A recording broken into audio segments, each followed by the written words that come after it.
네, 목요일입니다. 김장렬의 업사이드 들어왔습니다. 원래 저희가 주 1회에 김장렬의 업사이드를 진행했었는데 오늘 또 특별히 이렇게 새해를 맞아서 여러분들이 좋아하시는 김장렬 투자전략본부장 두 번 또 이렇게 모시게 됐습니다.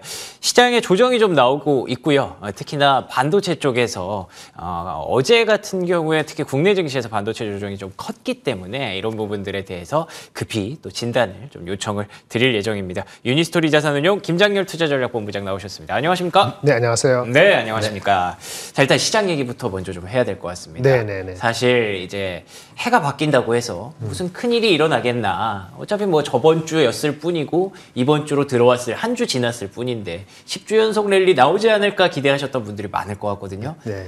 근데 전혀 이제 투자주는 힘들어요. 예. 10주는 쉽지 않고 9주까지는 그쵸. 오케이. 예, 9주까지만 오케이인가 봐요. 10주는 네, 진짜 쉽지 않은 거예요. 네. 이틀 연속 변동성 장세가 나오고 있는데 예. 뭐 배경이나 지금 상황들 한번 정리해 주시죠. 네, 뭐 기업 뉴스가 나왔죠. 네. 애플하고 ASML. 한마디로 그쵸.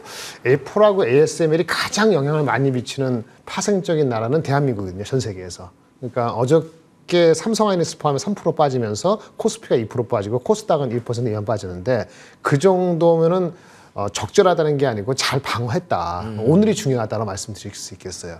미국이 어저께 빠진 것 중에서 다우하고 S&P 말고 한국에 영향을 미치는 나스닥하고 반도체였잖아요. 나스닥이 1.78% 빠지고 어저께 그다음에 반도체가 3.몇% 빠졌지 않습니까? 예. 오늘도 여파가 이어져 갖고 나스닥 1% 좀 줄었긴 합니다만 그렇죠. 반도체는 좀 줄었습니다. 여전히 2% 빠졌잖아요. 그래서 오늘 시장, 미국 시장 빠진 거, 나스닥 반도체 한 1.5에서 2% 빠졌는데 이거보다 덜 빠지잖아요, 대한민국이. 그러면 안정세, 단기 조정으로 그칠 가능성을 보이는 거다. 오늘 한국장이 빠지더라도 미국보다 덜 빠지면 아웃퍼폼하면은 나스닥 반도체 지수보다 이렇게 결정을 말씀드릴 수 있어요. 일단 빠지긴 빠질 수 있는데, 그렇죠. 예, 어제 또 빠진 부분이 있기 때문에, 그렇죠. 그렇게 말씀드릴게요. 뉴욕 증시 이틀 연속 빠진 것처럼 국내 증시가 그 정도 폭이 아니라면, 예를 들어서 어느 정도 선방을 한다면, 0.5에서 1% 빠진다. 네네. 0.5%면 미국이 나스닥은 1.1% 빠지고 반도체가 2% 빠졌으니까 한 1.몇 % 빠지는 것보다 낮게 빠지잖아요. 네네. 그러면 성공이다. 오늘 이렇게 말씀드릴 수 있는 게 애플 빠진 것이 어저께 3.6% 빠졌거든요. 네. 그리고 더 중요한 건 반도체 지수를 끌어내리는 건 애플보다는 ASML이라는 장비 회사 이슈가 5.2%를 떨어뜨렸단 말이에요. 그렇죠. 네.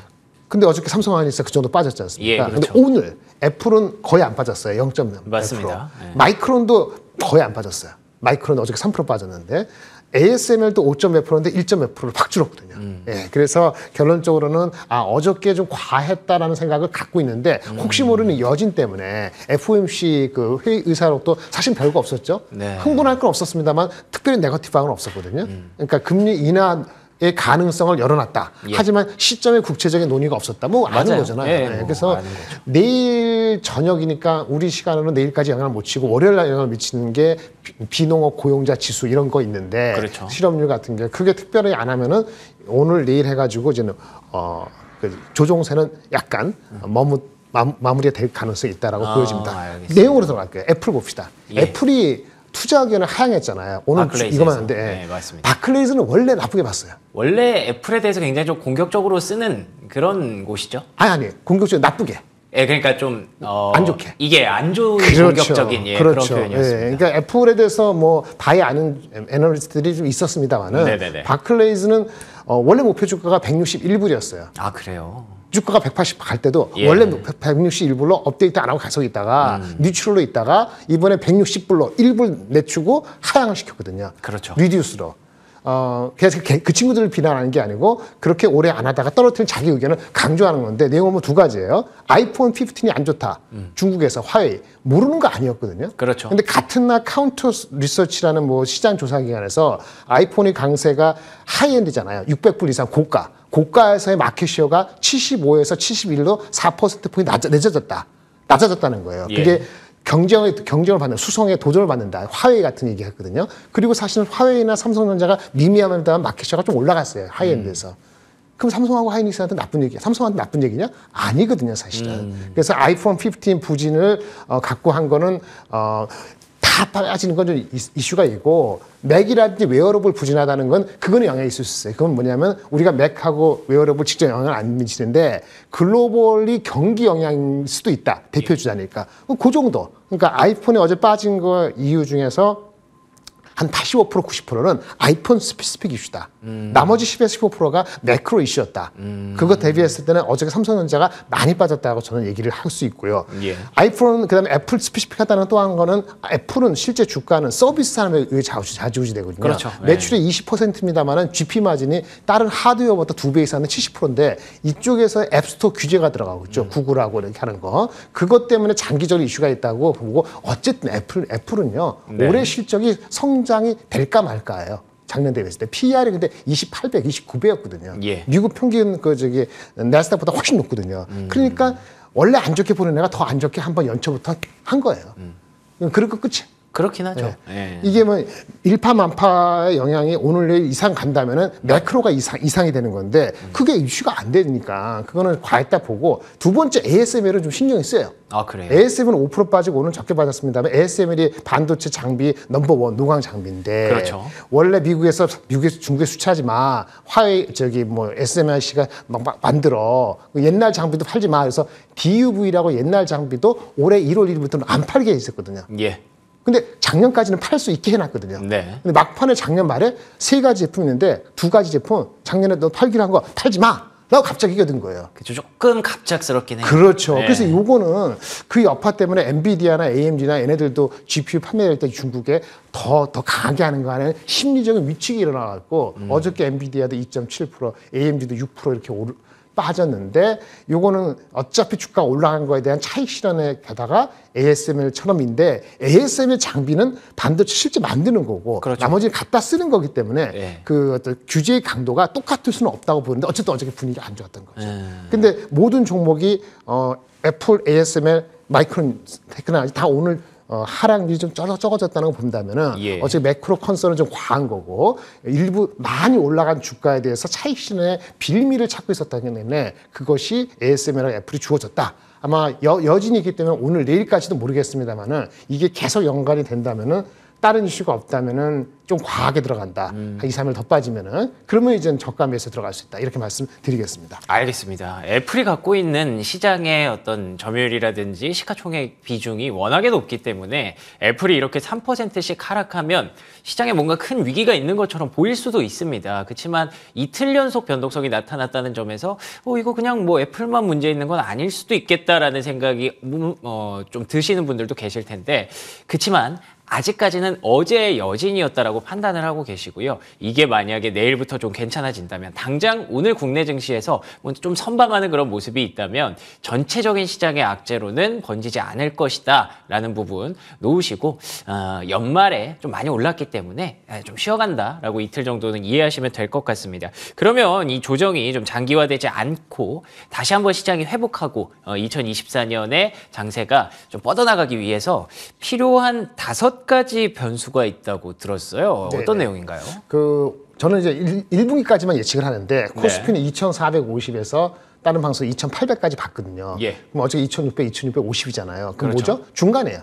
그럼 지금 입장에서 중립이라는 거죠. 그래서 중립이라는 얘기는 반도체가 아무리 좋더라도 뭐 50%, 60% 실는 건 말이 안 되고요. 어저께 보셨습니다만 우리 장도 버티고 미국 장도 버틴 거 중에 하나는 뭐냐면은 퀄리티가 되는 거 아니면 바이오주 같이 이렇게 돼 있거든요. 어저께 그 삼성바이오 괜찮았잖아요. 그래서 포트폴리오 가져가시라. 이런 말씀을 처음에 드리겠어요. 예. 그리고 미국장이 나쁘지 않던 것은 구글이라든지 마이크로소프트 같은 경우는 어제 오늘 거의 안 빠졌어요. 맞아요. 구글은 오히려 올랐습니다. 일라인리도 이런 거 괜찮았거든요. 예. 그러니까 한국도 이런 포트폴리오를 반도체 중심을 하더라도 30, 뭐 다른 거 30, 현금 한 20 이렇게 가져가면은 절대 어저께 같은 날에도 끄떡없다. 끄떡없다는 게 이제 큰 충격 없다는 거 가지고 말씀을 드리는데 변수를 보셔야죠. 올해 내내 쓰는 변수를 5가지로 가져왔는데요. 좋습니다. 3가지는 아마 여러분들이 아마 아시는 거고 2가지는 한번 생각을 못 해볼 수 있는데 첫 번째는 기준금리 인하. 기준금리 인하. 3월 달에 금리 인하를 해야 됩니다. 지금 컨센서스가 70%, 60% 왔다 갔다 하는데 기준금리 인하가 3월 달에 안 하잖아요. 네. 그러면 주가는 좀 더 빠질 수 있어요. 아, 그래요? 그럼 2,500 초반까지 내려갈 수도 있는데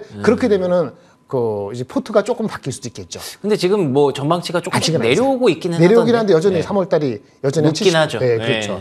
그 다음에는 금리를 3월에 오르고 한다 합시다. 네. 하고 나면은 이유가 뭐냐? 인플레 둔화로 내려가느냐, 경기 침체 내려가느냐인데 3월에 하고 나서 금리 인하를 계속 빨리 하잖아요. 그러니까 이 금리 인하를 3월에 하는 건 좋은 겁니다. 근데 하고 나서 빨리 하잖아요. 그러면 해석이 인플레 둔화보다는 경기 침체로 올라갈 수 있기 때문에 그럴 수 있겠네요. 오히려 3월 달에 금리 인하를 하고 나서 그다음 속도가 빨라지면은 네거티브 할 수 있다. 이렇게 보셔야 돼요. 예. 그렇기 때문에 제가 봤을 때는 1분기까지만 선전할 수 있는 베스트 시나리오다. 저는 그렇게 보고 있고 그렇군요. 시장이 상저하고보다는 최소한 상중이나 상고가 될 수 있기 때문에 네. 3월 달까지 긴장을 같이 하자. 아직까지는 그렇게 보고 있고요. 두 번째 변수는 그러니까 기준금리 인하고 트럼프인데요. 트럼프가 대통령이 나올 수 있는 선거에 나올 수 있느냐는 거잖아요. 아직 네. 그때 연방법원 판결이 나야 되거든요. 애매하죠, 지금. 콜로라도하고 예. 메인주 있고 다른 주는 오케이 하고 있는데 그게 빠르면 이번 주에 나와요. 안 나올 수도 있어요. 안 나오면 3월 5일 날 있는 그 슈퍼 튜즈데이 그 17개 구에서 주에서 하는 거 그것 때까지 기다려야 되거든요. 그래서 트럼프가 정책 리스크가 부각되는 게 올라오면은 정책 리스크 커지는 거잖아요. 예. 3월 5일 날 있을 수 있거든요. 그래서 2월 달까지 이거 기다려야 되고 그거 되고 나서 오케이 하면은 쭉 신경 안 쓰고 있다가 7월 달에 큰 선거 7월 달에 공화당 전당대회 경선? 거 7월 달 예. 그때까지는 괜찮다. 3월 달 7월 달에 트럼프 리스크가 부각될 수 있다. 두 가지 변수. 세 번째는 AI인데 AI는 작년에 사람들이 많이 인식을 했잖아요. 네. 올해는 두 가지로 추정이 가능한 넘버가 나오거나 좀 더 믿을만한 게 나오면은 오케이. 그렇지 않으면 심판을 받을 것이다. 심판이라는 게 안 좋은 거죠. 그래서 그게 갈릴 거예요. 근데 갈리는 그 시츄에이션이 1분기는 안 나타나고 2분기 정도에 나타날 가능성이 있어요. 왜죠? 그거는 시간이 아직 부족해서. 그러니까 작년도 보통 된 게 제품들이 만들고 한다는 게 9월 달부터 했거든요. 예. 모두 한다는 게 한 6개월 정도 걸리거든요. 그래서 1분기에 그거 드러나기 좀 어렵고 실적이나 가시성이 2분기에 나타날 가능성이 있어요. 1분기까지는 아직 두고 보자. 1분기까지는 예. 긍정적인 시나리오가 약간 오버할 수도 있어요. 그렇군요. 그거를 트레이딩으로 가져갈 수 있는 거죠. 그러네요. 그래서 예. AI가 돼 있고 그다음에 이거 아는 거죠. 네 번째, 다섯 번째인데 네 번째는 수송과 도전입니다. IT에서 수송. 수성. 예. 예. 스마트폰에서는 애플이 수성을 못하면 삼성이나 화웨이가 올라가는 거잖아요.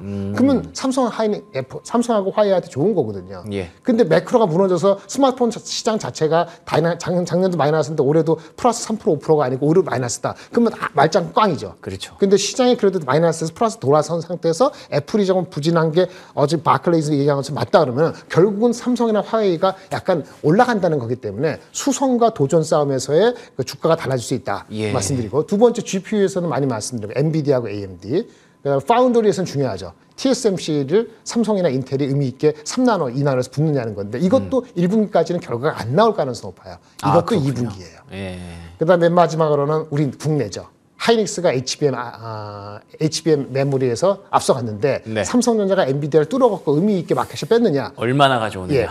첫 소식은 1월 20 며칠 날 삼성전자 실적 발표될 때 아마 인디케이션을 줄 것 같은데 네네. 넘버적으로는 1분기 지날 때쯤 알 수 있거든요. 그래서 그것이 가시화돼서 주가에 반영되는 건 2분기에 들어가면 확실히 반영될 수 있어요. 그러니까 하이닉스가 좀 긴장해야 되는 거죠.